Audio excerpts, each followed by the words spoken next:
et salut à toi, bienvenue dans ce nouvel épisode du podcast Nourris ta santé. Aujourd'hui, je vais te parler, donc d'ailleurs t'inquiète pas, je suis en train de marcher en même temps, donc tu vas peut-être entendre un petit peu mes pas en arrière-plan. Mais aujourd'hui, je vais te parler des céréales et plus précisément de est-ce qu'il faut manger des céréales raffinées ou est-ce qu'il faut manger des céréales complètes. Je vais répondre à cette question parce que même si c'est un sujet qui n'est pas forcément tendance en ce moment, c'est quand même une question que beaucoup de personnes se posent, à souvent se dire que les céréales complètes sont plus intéressants et sont plus saines de manière générale. Mais on sait aussi que maintenant sur les réseaux, on parle aussi des points, on va dire, négatifs des céréales complètes. Et c'est pour ça que, encore une fois, en nutrition, on est perdu, on ne sait plus trop qui est-ce qui a raison, qu'est-ce qu'il faut faire au final. Et du coup, je vais un petit peu éclairer sur ce sujet dans cet épisode qui, je pense, ne devrait pas être très long. Donc déjà, céréales complètes et céréales raffinées, c'est quoi la différence? C'est assez simple.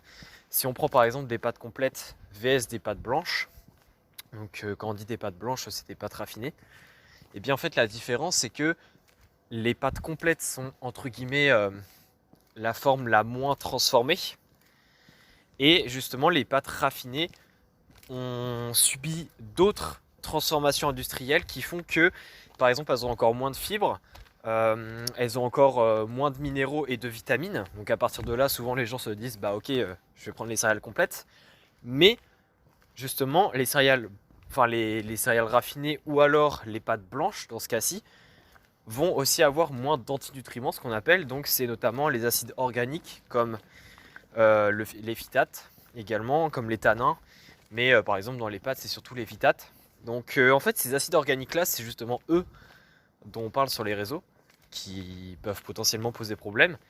Et c'est d'ailleurs ça qui crée, on va dire, le débat de est-ce que il y a une des deux solutions qui est meilleure, c'est-à-dire entre complet et raffiné. Donc en fait, pour répondre à cette question, la réponse est ni oui ni non. Je dis souvent la même réponse au final, mais les pâtes complètes, par exemple, si on reprend l'exemple des pâtes, les pâtes complètes ne sont pas meilleures que les pâtes blanches et l'inverse est aussi vrai. Ça dépend comment tu les consommes et de manière générale, moi ce que je dirais, c'est que chaque option a ses avantages, chaque option a ses inconvénients, que je vais lister juste après pour bien illustrer mes propos et pour que tu comprennes, on va dire, ma démarche. Et du coup, au final, je te donne déjà la réponse, mais pour moi, la meilleure chose à faire, c'est d'alterner les deux. C'est-à-dire que, imaginons, je vais un peu caricaturer, mais imaginons tu manges pendant une semaine, si tu manges 2-3 fois des pâtes par semaine, eh bien, une semaine sur deux, tu manges des pâtes blanches et une semaine sur deux, tu manges des pâtes complètes. Parce que, en fait, ces deux options-là ont, encore une fois, chacun leur avantage. C'est-à-dire que, par exemple, les pâtes blanches, c'est très riche en glucides, donc c'est une source intéressante. Ça n'a pas d'acide organique, donc c'est pas problématique pour pas mal de facteurs, et notamment pour tout ce qui est digestion, absorption, etc. Mais ça a beaucoup moins de vitamines, ça a beaucoup moins de minéraux, ça a moins de fibres par rapport aux pâtes complètes. Et justement, les pâtes complètes, elles, sont plus riches, on va dire, en nutriments. Mais par contre, ces acides organiques, donc les phytates, vont aussi empêcher l'absorption de certains nutriments. Et en plus de ça, peuvent perturber la digestion de manière générale. Et ça, par exemple, pour le sportif, etc., c'est beaucoup moins intéressant. Donc, je dirais de manière globale, ce qu'il faut comprendre, c'est que les céréales complètes et raffinées, il n'y a pas une qui est meilleure que l'autre. En fait, il y a une qui est meilleure que l'autre dans un contexte précis. Mais de manière générale, dans la consommation globale, dans notre alimentation, il n'y en a pas une qui est meilleure que l'autre. Et c'est pour ça que alterner reste la meilleure option. Mais par exemple, tu peux alterner d'une manière beaucoup plus spécifique. On va reprendre l'exemple des pâtes, mais c'est exactement la même chose pour les autres céréales. Hein. Parce que si on prend le riz complet, si on prend... qu'est-ce qu'il y a d'autre de connu? C'est surtout le riz et les pâtes hein, généralement qu'on parle.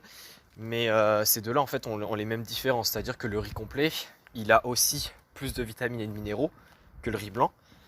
Mais il a aussi les acides organiques qui empêchent l'absorption de certains nutriments et aussi perturbent la digestion, si c'est consommé en trop grosse quantité. Donc, je dirais que ça s'applique aussi pour le riz. Hein. C'est-à-dire qu'il faut alterner. Mais si on veut être beaucoup plus dans la précision, au lieu d'alterner juste une semaine sur deux, si tu es sportif par exemple, tu peux faire quelque chose de beaucoup plus précis. C'est-à-dire que par exemple, si tu manges, imaginons des pâtes un week-end comme ça le midi, de manière lambda, et que tu en manges aussi le soir, imaginons que tu t'entraînes le soir, mais tu t'entraînes tard le soir, et que du coup tu prends ton dîner avant de t'entraîner, eh bien la meilleure chose à faire, c'est que le week-end, quand tu manges juste ton repas comme ça, mais que l'après-midi tu n'as rien de spécial de prévu, tu prends des pâtes complètes, parce que y a les vitamines, il y a les minéraux, il y a les fibres, donc ça veut dire qu'il y a beaucoup de travail digestif après avoir consommé ces pâtes. Mais ce travail digestif là ne va pas te poser de problème parce que tu n'as pas de séance de sport. Par contre, dans l'autre cas, quand tu vas consommer des pâtes le soir avant ta séance de sport, le fait de prendre des pâtes blanches, c'est plus intéressant parce que ça va t'apporter justement les glucides qu'il faut pour ta séance. Donc les glucides, j'ai déjà fait plein d'épisodes dessus, mais ça reste évidemment le nutriment à privilégier pour sa séance de sport, que ce soit endurance et force d'ailleurs. Mais ça ne va pas avoir, on va dire, un excédent de fibres et ça ne va pas avoir les acides organiques qui vont venir perturber ta digestion durant ta séance de sport qui se passera peu de temps après. Donc en fait, tu comprends que, on va dire, chaque option est plus adaptée à un contexte et c'est pour ça que, encore une fois, alterner les deux pour moi est la meilleure solution. Donc j'espère que cet épisode t'aura plu. La réponse, encore une fois, c'est un peu ça dépend. En fait, ce qu'il faut comprendre, c'est qu'il n'y a pas de meilleur. C'est juste qu'il y a un meilleur dans une situation précise et que en comprenant, on va dire, les avantages de chacun et donc en comprenant dans quelle situation l'un peut être plus intéressant que l'autre, c'est comme ça que à long terme tu vas faire les bons choix et que tu vas savoir combiner les deux pour avoir le meilleur, on va dire, les meilleurs bénéfices par rapport à ça. Maintenant que j'ai fini cet épisode, si tu veux aller plus loin dans tous les contenus que je propose, que ce soit les podcasts, les vidéos YouTube, tout ce que je propose en ligne, moi je t'invite à t'informer sur le guide des contenus BDO que je propose. Donc c'est le premier lien dans la description du podcast qui te permet en fait de savoir et de chercher en seulement 2 clics tous les contenus que j'ai déjà créés ces dernières années sur internet pour que tu puisses t'informer sur un sujet bien précis. Ça va te faire gagner énormément de temps et tu n'auras rien du tout à payer vu que ce sont des contenus gratuits. Donc je t'invite à aller t'informer. Et sinon on se retrouve pour un prochain épisode. Allez, ciao.